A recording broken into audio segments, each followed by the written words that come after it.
Over the years, our kids have had a lot of illnesses. 6 kids means a lot of childhood sniffles and coughs. And when our kids weren't feeling well, it affected our entire home. Luckily, some clever guys in Brisbane have come up with the perfect solution: Rehydrate. Rehydrate are delicious drinks that rehydrate up to 3 times faster than water alone, packed with essential electrolytes. Rehydrate is one of the few rehydration products that is safe for all ages. Stock up at Coles and be prepared whenever illness strikes. It's the Happy Families Podcast. It's the podcast for the time-poor parent who just wants answers now. When we are materialistic as parents, that is when we use materialistic gifts to say, I love you so much and here's what I'm giving you because of it, that actually enhances and builds materialism in our kids. And now here's the stars of our show, my mum and dad. Ho, ho, ho, Merry Christmas. You don't. You're looking at me like there's a... Is that the best ho, ho, ho you've got? Well, no, but I don't want to be all silly about it and go all Santa. Come on. This is Dr. Justin Coulson doing a terrible Santa, obviously. Mrs. Happy Families has not been impressed. I'm the author of 6 books about raising happy families, my wife and co-host, the mum to our 6 daughters. Hey, we get awesome feedback from you via the Apple Podcasts app where people leave ratings and reviews, but also via podcasts at happyfamilies.com.au. And Dr. Andrew Hatch from Canada has sent us a voice memo. How awesome is this feedback? My wife and I started listening to your podcast about 2-3 months ago, and we found the advice and counsel that you give to be the thing that we were looking for. Between the two of us, we have close to 15, 16 years of post-secondary education in childhood education, behavioral neuroscience. I'm a practicing clinician, and we felt like we've struggled raising our children and struggled trying to help them be the best they can be. And I'd just like to thank you for the tremendous difference that you're making for my family and I hope for many other families. I know both my wife and I share your podcast to everybody that we know, and hopefully you'll be able to continue doing this for many years to come. We are so grateful for that feedback. Thank you, Andrew, for taking the time to send us a voice memo.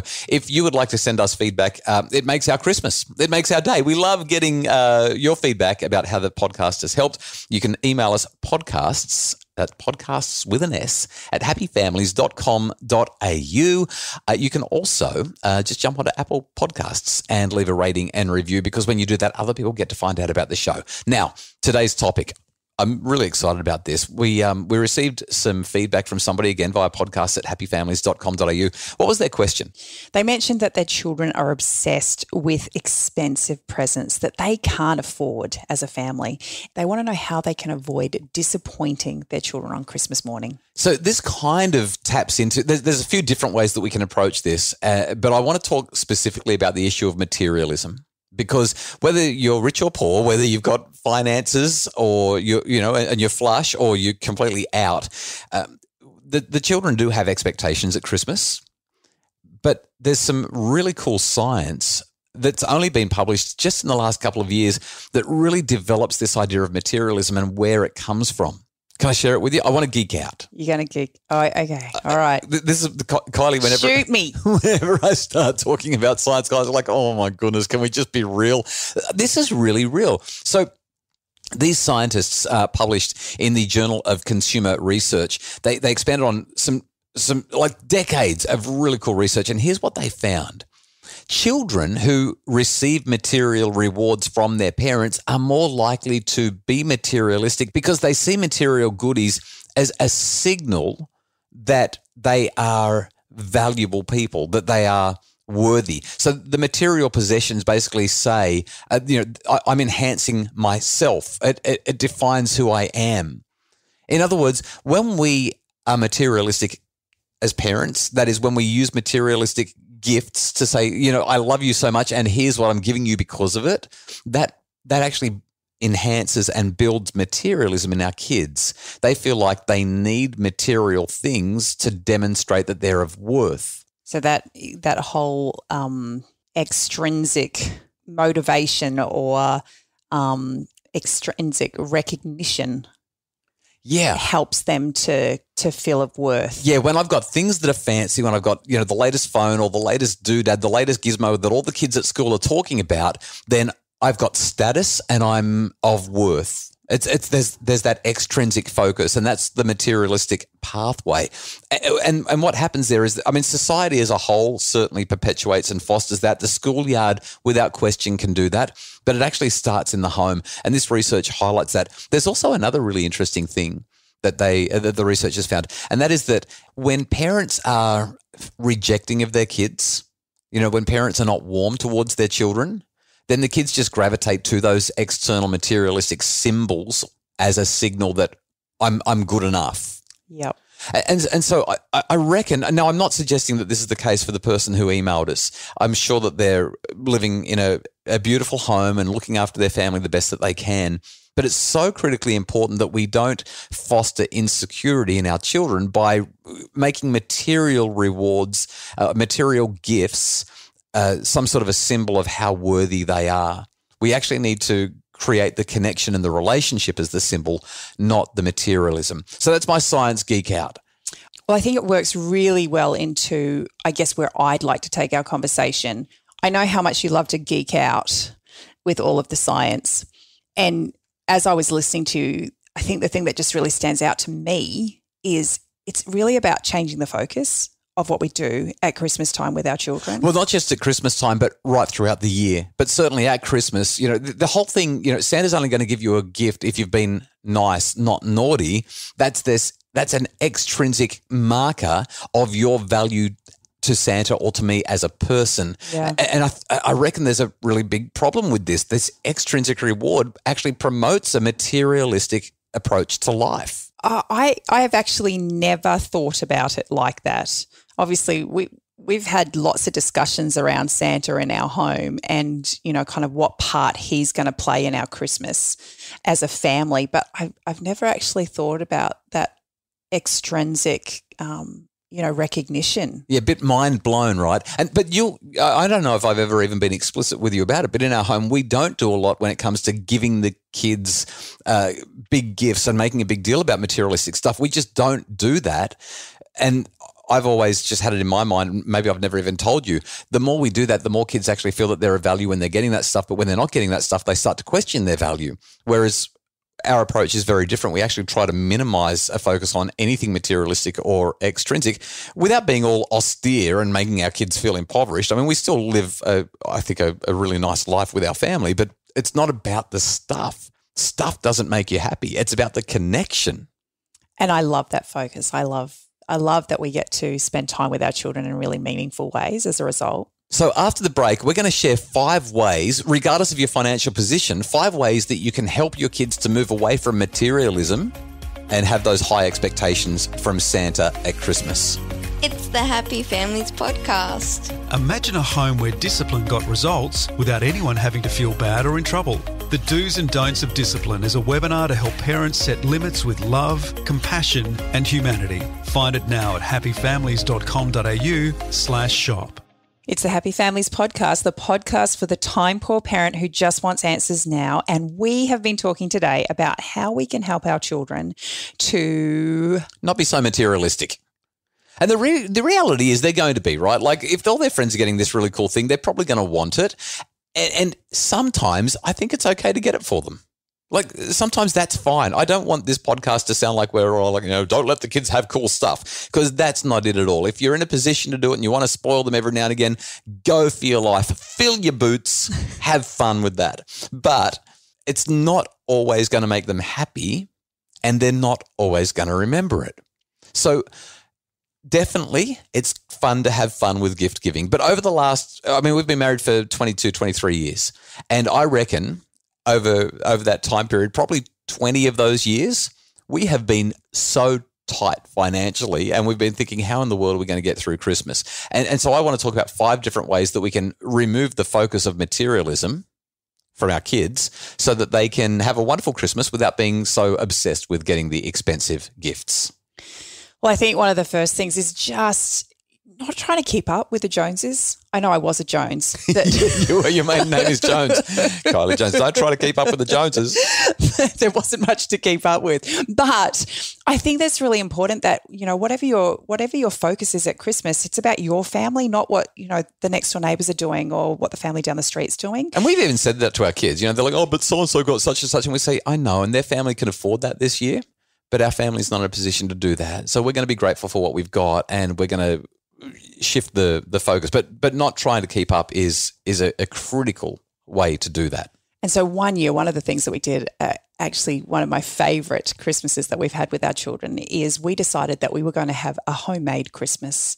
I was right into my crafting back then and loved spending time, working with my hands. And I thought it would be really nice to start to inspire the children's creativity, firstly, but secondly, teach them skills. And thirdly, we were broke. Yeah. We were dead broke. We had no money. So homemade Christmas was basically we made stuff for each other. Yeah, so they got one-on-one time with me because we sat down, we talked about the secret sister name that they'd pulled out of the hat and what they might like for Christmas. And one of my favourite gifts, I've actually just been going through some of the kids' keepsakes and found it the other day. Ella, she was probably about maybe 8 when we did this Christmas. She made up a poem that became a story. It was a little story about it's time to get up. It's time to get up, it's time to get up, it's time to get up for school today, or something like that. It was a little rhyme that she made. And so she actually stepped her little sister, who was starting school the next month. That's right, who was going to start school, stepped her through the routine of what she needed to do in the morning to get ready for school. And she then used her little sister and took photos of the two of them doing those things like brushing her teeth and getting dressed. They got dressed up in their school uniforms and took the photos and put it all together as an album with the poem to guide her sister through the morning for when she started big school. And it was such a beautiful gift. Like I said, I just pulled it out the other day and I couldn't help smiling because it was such a simple thing, and yet it's something that they'll be able to look back on for years. So basically that Christmas there was no materialism because we weren't spending any money. It was actually what I'm building for you, what I'm making for you, what I'm creating. And it was so good, like you said, relationally and creatively. So that's the first idea. Just don't try to keep up with people. Go your own way, do your own thing. Second thing, what I love about you, Kylie, is you love to shop. I do love to shop. That's actually not what I love about you. But the reason you love to shop is because you're a savvy shopper. And so all year long, you know that at the end of the year, we're probably going to do, something to wear, something to read, something they want, something they need. And so as the year goes on, you're actually looking out for opportunities to snag bargains, which means when we get to Christmas, we've already got most of the stuff that we need. We've paid peanuts for it because you've got it on special throughout the year. And that's our second idea for removing the materialism. Just let the kids know this is how we do Christmas. That's the way it's going to be. The third thing is a really simple one as well. And I don't think it requires a lot of time and focus. Just don't make it a big deal. Don't carry on about how much expensive stuff we're doing or how we're doing this or I paid this much for that or this was the really big gift this year. Like just don't make it a big deal. Sometimes kids get big stuff. Sometimes they don't. I guess that's what I love about what we do with the 4 gifts. It's just there's no price tag attached to it. Everybody gets 4 gifts and because it all fits into those different themes, each of the children are just happy with the 4 gifts that they get. They're not comparing with the other person, what book did you get, because a book's a book. Yeah. And clothing, they're just excited to get a few, new outfits. So I really like the fact that because of the way we've set things up for our kids, it's not a big deal. So the last 2 ideas that we've got, let's go through these fairly briefly, but they are, I think, the 2 most important ones. I'm going to combine them. Number 4, just change the focus. So in a couple of days, we're doing a podcast about how we can change the focus, but I reckon there's a couple of things that you were talking to me about before that are worth highlighting here. So 2 things that we've done, which I have absolutely loved, and they've completely changed the way we did Christmas that year. We went on our very first international family holiday. We've never been on an international family holiday. It was like 4 years ago. And let me give you some context here because this is important. We decided that we were going to take the family away for Christmas, but we also wanted it to be not just about the family and not just, indulgent, but we wanted it to be for a good cause. And so at a charity auction, I bought a holiday to Bali. at that charity auction, which meant that the money that I was paying for the holiday was actually being donated to a charity rather than just paying for a holiday.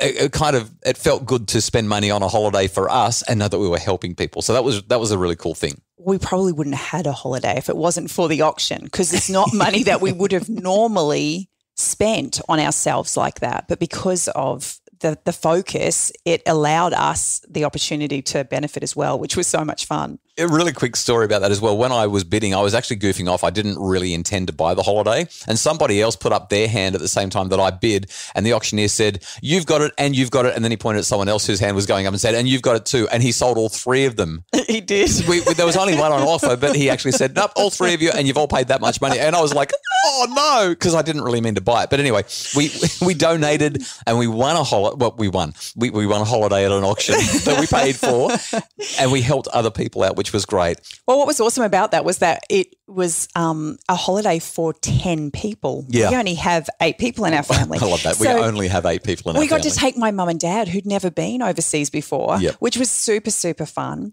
And they got to experience things that they'd never experienced. But the thing that was actually super special about this was by the time we went to actually book the holiday, the only time we could do this was literally over Christmas Day and Boxing Day. Yeah, so none of this was actually meant to happen like this, but it's just how it all worked out. So we were away for Christmas on this holiday that I didn't mean to buy, but it was for a charity and it was for a good cause, and it all worked out really nicely because of that. We didn't have presents that year. We literally, that year was just about experiencing another place in the world together as a family, and our focus was just family time, and it to date is a highlight. So that changes the focus completely. And the other way to change the focus, and we'll talk about this, like I said in the podcast on Thursday, is just focus not on what you're going to get, but what you're going to give. Focus on giving to others, especially those who are not part of the family. Like, look for ways that you can contribute in the community and do something there. I think that's the other way that we can really change the focus. More on that on Thursday.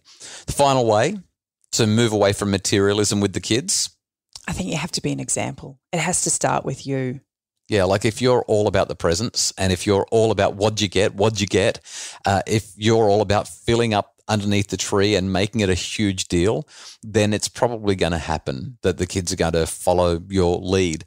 In my webinar, How to Unspoil the Kids for Christmas, I talked about how there are 3 levels to Christmas. The first one is the Santa Claus, ho, ho, ho, Merry Christmas. It's the too much food and too many presents. And you can have an awesome Christmas when you do that. Like, there's nothing the matter with level 1 Christmas. Level 2 Christmas is where you've got the Christmas carols and you maybe put a nativity scene up, and you do some of the stuff that a lot of people will say, well, this is the true meaning of Christmas, and you focus on the traditional Christmas things that we do. It's probably going a little bit deeper with, having some time with family and really focusing on family time. And then there's the level 3 Christmas. Now, for those who have got a faith tradition, then that's going to be a really heavy emphasis on faith. But for those who don't, you can still really go to a level 3 Christmas by focusing on generosity and service and sacrifice, and not thinking about yourself, but thinking about other people at a time where there's a lot of really vulnerable people who are really challenged. And I think that's what we're really talking about here. Be an example by shifting the focus away from self towards others. I love it. Makes me happy. Well, I love talking about Christmas. Christmas is the most wonderful time of the year, and I love being able to do it on the podcast. If you've enjoyed the podcast, we would so very much appreciate you taking a minute or two, maybe over the Christmas break, when you've got a minute or two, jumping into Apple Podcasts and leaving a rating and review, letting people know how you're enjoying it and why. It means so much to us, and it helps other people to find the show and make their families happier. We appreciate Justin Rulon from Bridge Media for producing the podcast, and our executive producer, as always, is Craig Bruce. If you'd like more info about making your family happy, you can find it all at happyfamilies.com.au.